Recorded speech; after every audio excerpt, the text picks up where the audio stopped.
The marble floors of Anderson and Pierce law firm echoed with each step as I approached the conference room. Through the glass walls, I could already see them. My sister Diana in her designer suit, my brother Marcus leaning back in his chair with that familiar smirk, and their spouses sitting like loyal soldiers in a battle formation. The conference room door felt heavy as I pushed it open. The conversation stopped abruptly, replaced by a thick silence and 5 pairs of hostile eyes. "What are you doing here?" Diana's voice cut through the air. She stood up, her manicured hands pressed against the mahogany table. "This is a private family matter." I adjusted my simple black blazer, feeling suddenly aware of how it paled in comparison to her Chanel suit. "Dad's will reading is in 10 minutes. I'm still his daughter, aren't I?"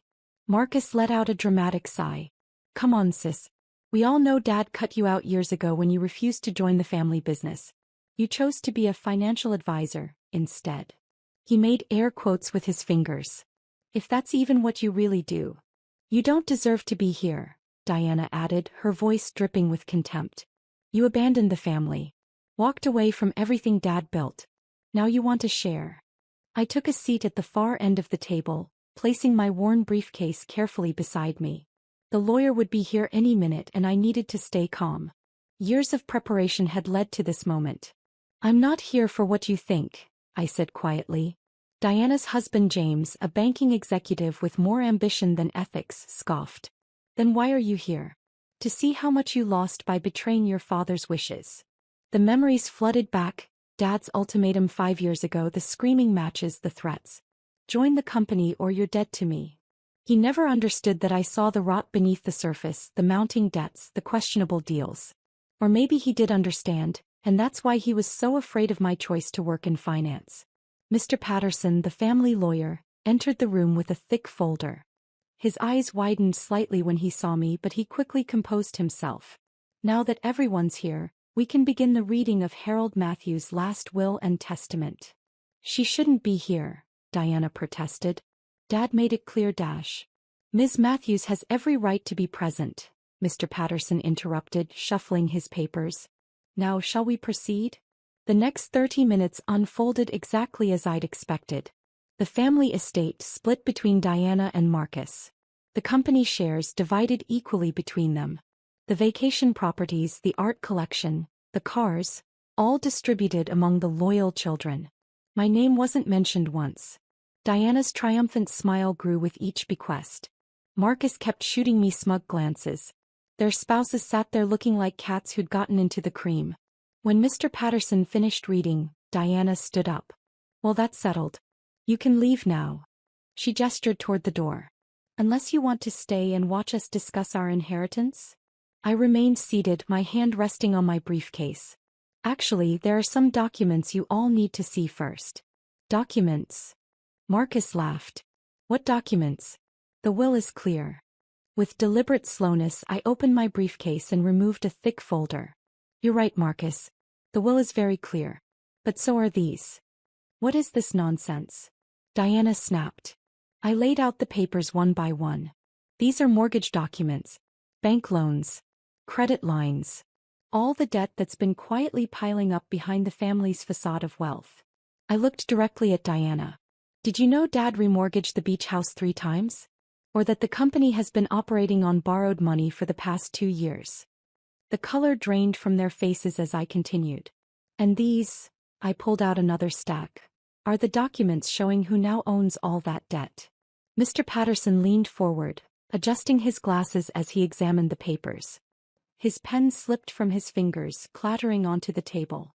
"You see," I said, my voice steady, "while you were all fighting over who'd get what, I was tracking every loan, every mortgage, every debt. And over the past 3 years I've been buying them. All of them." Diana's perfectly painted lips trembled. "That's impossible. You're lying." "Am I?" I pushed the documents toward her. "Check the signatures. Check the dates. Check the amounts. $12.4 million in total debt, now owned by Matthews Financial Holdings. My company." Marcus grabbed the papers, his hands shaking. "This can't be legal." "It's perfectly legal," I replied. "I used my expertise as a financial advisor to build my own investment firm. Turns out all those clients you mocked me for serving helped me build quite a substantial portfolio. Enough to buy every bit of debt this family accumulated while trying to maintain their precious image. The room fell silent as the reality sank in. Everything they just inherited came with strings attached, strings that led directly back to me. I stood up, gathering my belongings. Don't worry. I'm not planning to call in these debts immediately. Unlike some people in this room, I understand the value of family. I headed toward the door, then paused. But I do expect us to have a very interesting conversation about the future of Matthews Industries. Shall we say, tomorrow morning? As I walked out, I heard Diana's muffled sob and Marcus's string of curses. Mr. Patterson was already reaching for his phone, probably to verify the document's authenticity. They'd spend the night realizing that while they were busy mocking my career choices and celebrating their inheritance, I'd been quietly building the leverage that would force them to face every mistake, every betrayal, and every consequence of their actions. The real estate they'd just inherited? Mortgaged to my company. The family business. Surviving on loans I now controlled. Their comfortable lives? Built on debt I owned. Tomorrow we'd begin discussing terms. But tonight I'd let them sit with the knowledge that their perfect inheritance was nothing but a house of cards. And I held every card. I settled into my office on the 47th floor of downtown's newest glass tower, watching the sunrise paint the city skyline in shades of gold. The view was a far cry from the dusty cubicle where I'd started my career 8 years ago. My executive assistant, Thomas, entered with a stack of folders. They've been calling all morning. Your sister's tried 6 times, your brother 4.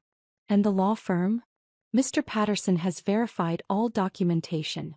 The debt transfers are ironclad. He placed a fresh coffee on my desk. The financial statements you requested for Matthews Industries are here, along with the personal asset evaluations for both Diana and Marcus. I opened the first folder, though I already knew every number by heart. The journey to this moment had started 5 years ago, the day after Dad's ultimatum. Flashback. You'll regret this, Dad had shouted, his face red with anger. Walking away from your legacy for some entry-level financial job? I'd stood my ground. Someone needs to understand how money really works, Dad. Not just how to spend it. That night I'd pulled my first all-nighter, not crying as they'd probably assumed, but researching. Matthews Industries public records, property assessments, tax filings, everything I could access legally. What I found confirmed my suspicions. Our family's wealth was built on quicksand. The next 3 years were a careful dance of 60-hour workweeks, networking and strategic planning. While Diana and Marcus attended charity galas and posted vacation photos, I was building Matthews Financial Holdings through careful investments and strategic partnerships. My first major client had been a tech startup that grew into a billion-dollar company. They trusted me with their IPO, and that success attracted more clients. Each win meant more capital, more connections, more opportunities. All while keeping my growing success hidden behind modest clothes and a deliberate low profile. Present day. The meeting is set for 10 a.m., Thomas reported. Your family's lawyers have requested to attend. I nodded. Good. They'll need to understand exactly how binding these agreements are. My phone buzzed. Another text from Diana. We need to talk before the meeting. Please. I set the phone aside and opened my laptop, pulling up a document I'd prepared months ago. Matthews Industries restructuring proposal. The company needed saving whether my siblings admitted it or not. Dad's old-school management and their reckless spending had left it vulnerable. I had a plan to modernize operations, streamline costs, and expand into emerging markets. But first they needed to understand exactly how precarious their position was. Thomas cleared his throat. There's something else. Your brother's wife has been asking questions at their country club. Apparently, some of their regular lunch crowd includes your clients. I smiled. Of course they did. I'd carefully cultivated relationships with exactly the right people over the years. The same social circles my siblings used for showing off, I'd used for building my empire. Speaking of clients, Thomas continued, Mr. Davidson from the merger deal called. The papers are ready for signing whenever you're free. The Davidson deal. My latest acquisition that would push Matthews Financial Holdings past the billion-dollar valuation mark. The irony wasn't lost on me that this milestone would come the same week I finally revealed myself to my family. I spent the next hour reviewing the documents for the meeting. Each page represented a piece of the puzzle I'd carefully assembled. The beach house mortgage, $2.3 million. The company's operating loans, $5.7 million. Diana's personal credit lines, $1.8 million. Marcus's investment debt, $2.6 million. Plus various smaller loans and obligations they'd accumulated trying to maintain their lifestyles. My phone buzzed again. Marcus, this time. This is ridiculous. You can't do this to your own family. Family. The word they only seemed to remember when they needed something. I thought back to all the moments that had led here. Diana mocking my little office job, at Mom's funeral 2 years ago. Marcus telling his friends I was just a banker at his wedding. The holiday dinners where they seated me at the kids' table. The family photos I was conveniently left out of. Each slight had only fueled my determination. While they were laughing, I was learning. While they were spending, I was investing. While they were burning bridges, I was building an empire. A knock at my door interrupted my thoughts. It was Sandra, my head of legal. Everything's in order, she reported, setting down another folder. I've reviewed all the debt contracts. They're ironclad. Your siblings' lawyers won't find any loopholes. And the restructuring proposal? Aggressive but fair. It gives them a path forward while ensuring you maintain control. She paused. Are you sure you want to do this? Once we start, there's no going back. I stood up and walked to the window, looking down at the city below. They need this wake-up call. The company needs new leadership. I'm not doing this for revenge. I'm doing it to save what Dad built, even if he never understood that. Sandra nodded. The conference room is ready. We've set up the presentation and have copies of all relevant documents. Perfect. I checked my watch. 9:30. Let's give them a few minutes to stew when they arrive. I want them to see exactly where they are, and who they're dealing with. As Sandra left, I opened my desk drawer and pulled out an old photo. Dad, Mom, Diana, Marcus, and me at the company's 30th anniversary. We were all smiling then, before money and power had twisted everything. My phone lit up with another message, this time from an unknown number. Diana's husband, whatever your price is, name it. This can all go away. They still didn't get it. This wasn't about money. It was about responsibility, about consequences, about finally bringing order to the chaos they'd created. Thomas appeared at my door. They're starting to arrive. Diana and her husband are already in the conference room. Marcus is in the lobby. I gathered my files and straightened my jacket, a custom-made piece that cost more than Diana's entire wardrobe, though its subtle elegance wouldn't show it. One more thing, Thomas added with a slight smile. The Forbes article about you is scheduled to go live at noon. Perfect timing. By then my siblings would understand exactly who they'd been underestimating all these years. I took one last look at the photo before returning it to the drawer. It's time. The walk to the conference room felt like a culmination of every step I'd taken over the past 5 years. Every late night, every careful investment, every quiet victory had led to this moment. Through the glass walls I could see Diana pacing, her designer heels clicking against the floor. Her husband sat stiffly in his chair, already sweating. Marcus had just entered, his usual swagger replaced by nervous energy. Their lawyers huddled at one end of the table, papers spread out before them. Mr. Patterson sat alone at the other end, looking older than I'd ever seen him. I paused outside the door, remembering Diana's words from yesterday, "You don't deserve to be here." How wrong she'd been. This wasn't just about deserving. This was about earning. And I'd earned every bit of what was about to happen. I nodded to Thomas. It was time to show my family exactly who I'd become while they weren't watching. The conference room fell silent as I entered. Gone was the contempt in their eyes, replaced by a mixture of fear and desperate calculation. My heels clicked against the marble floor, each step measured, deliberate. "Good morning," I said, taking my position at the head of the table. "I trust everyone's had time to review the documents?" Diana's husband James jumped in first. "This is absurd. You can't just dash." "Actually, I can."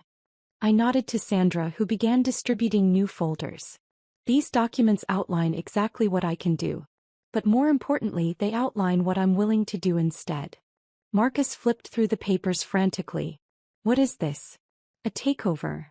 "A rescue," I corrected. Matthews Industries is 3 months away from insolvency. The company's debt-to-equity ratio is unsustainable. Client contracts are being lost to competitors.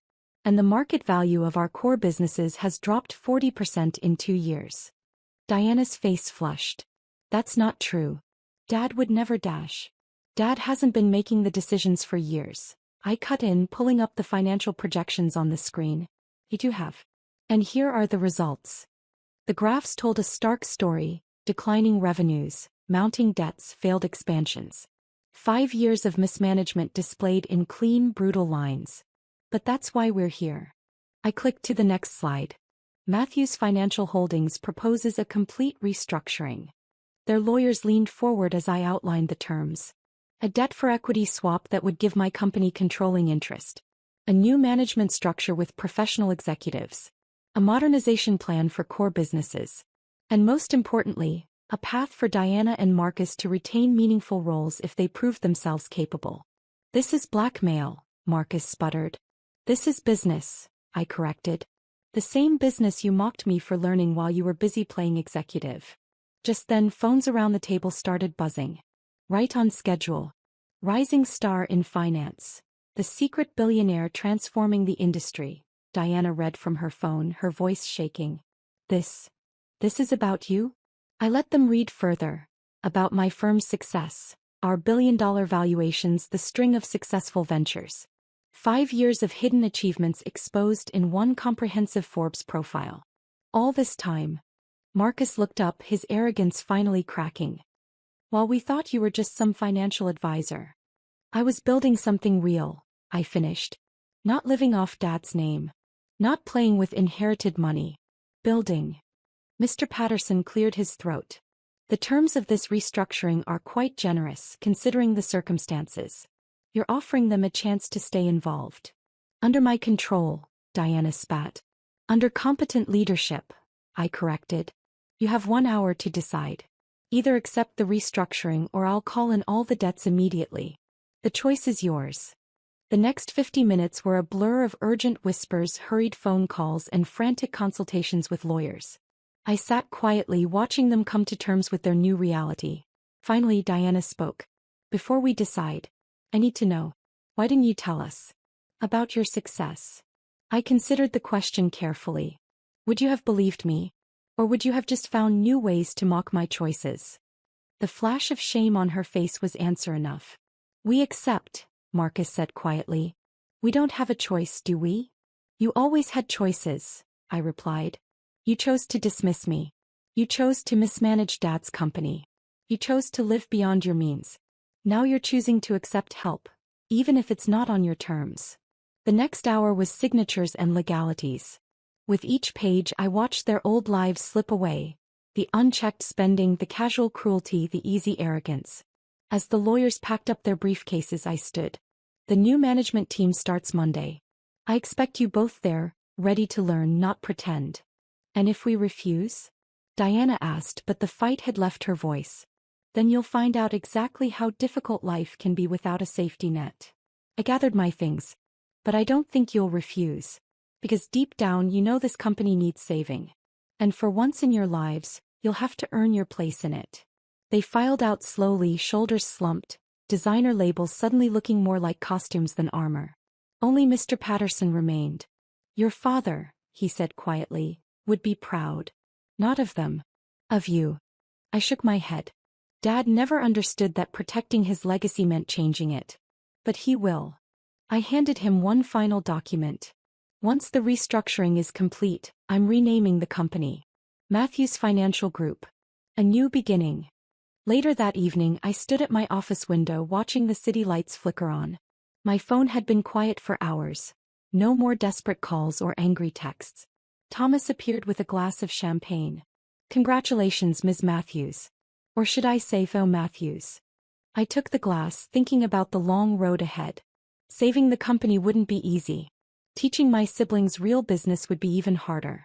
But as I looked at my reflection in the window, no longer the dismissed younger sister but the leader I'd worked to become, I knew one thing. Every moment of underestimation, every dismissive comment, every family dinner spent at the kids' table had led to this. They'd thought I was settling for less by choosing finance over the family business. They never understood I was actually choosing more, choosing to earn my success rather than inherit it. My phone buzzed one last time. A text from Diana. I'm sorry. For everything. Can we talk tomorrow? About the company. About learning. I smiled, typing back a simple response. My office. 9 a.m. Don't be late.